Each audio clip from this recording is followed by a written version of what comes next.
અત્રે લખેલા 11 મુદ્દા ગુરુદેવ શ્રી રાજનગર થરાદ તીર્થનો સંઘ બાબુભાઈ શેઠ અમદાવાદ એ મારા આંતરિક જીવનની મસ્તી છે. ધર્માનુરાગી સંયમ સ્નેહી ત્રિસ્તુતિક શ્રાવિકા પરિવાર ધર્મલાભ દેવગુરુની કૃપાથી શાતા વર્તે છે. પરમ પૂજ્ય અનંતોપકારી પુણ્ય સમ્રાટ ગુરુદેવશ્રીએ આજથી 12 વર્ષ પૂર્વ તરણ તારણ રજોહરણને મારા જીવનનું સાનિધ્ય બનાવ્યું હતું. એ રજોહરણ સતત આનંદને વર્ધમાન બનનારું બન્યું છે.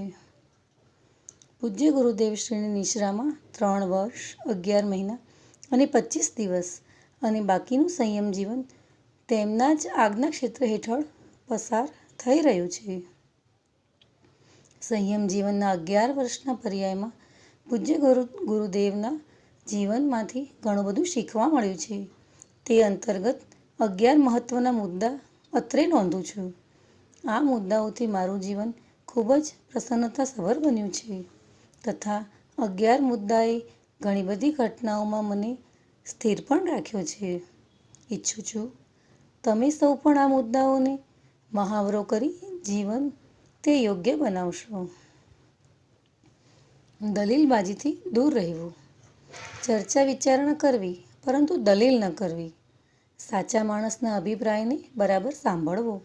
માન આપવું, કોઈને ઉતારી ન પાડવું.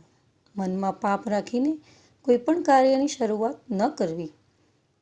કોઈને બતાવી આપવા કે કંઈક મેળવી લેવા કોઈ કાર્ય ન કરવું.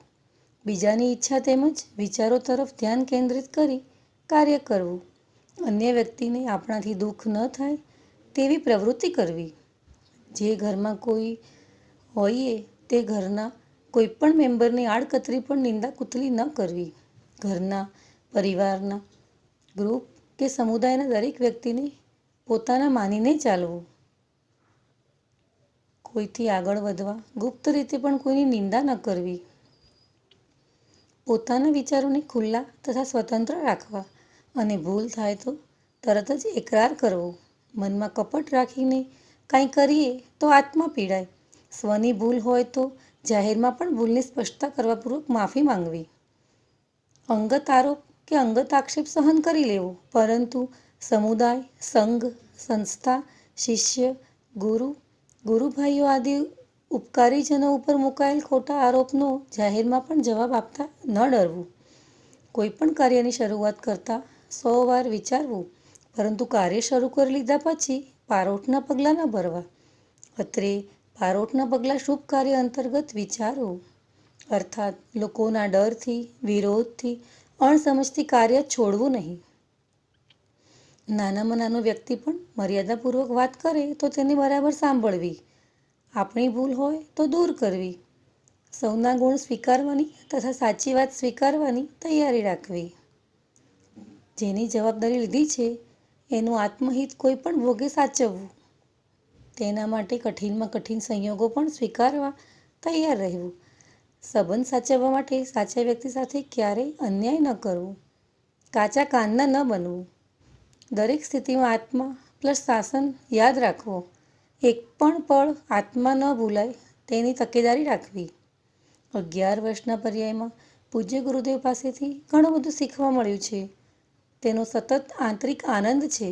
રાજનગર સંઘના ઘડતરે બાહ્ય સ્થિતિઓમાં પણ અંદર જતાં શીખવ્યું છે. પંડિતવરે બાબુભાઈ પાસે કરેલી માત્ર મિથ્યાત્વની સજ્જાએ પણ એક નવી દિશા માત્ર 3 દિવસના પાઠમાં ખોલી આપી છે. જે દિશા એ જ અંતિમ લક્ષ્ય બની રહે એ આજના દિવસે વીર વિભુને પ્રાર્થના છે. લિખિતન ગુરુ જયંત અંતેવાસી મુનિ જિનાગમ રત્ન વિજયજી ચૈત્રવદ દસમ 2080 નવસારી દાદાવાડી. ત્રિસ્તુતિક શ્રાવિકા પરિવાર પ્રણામ.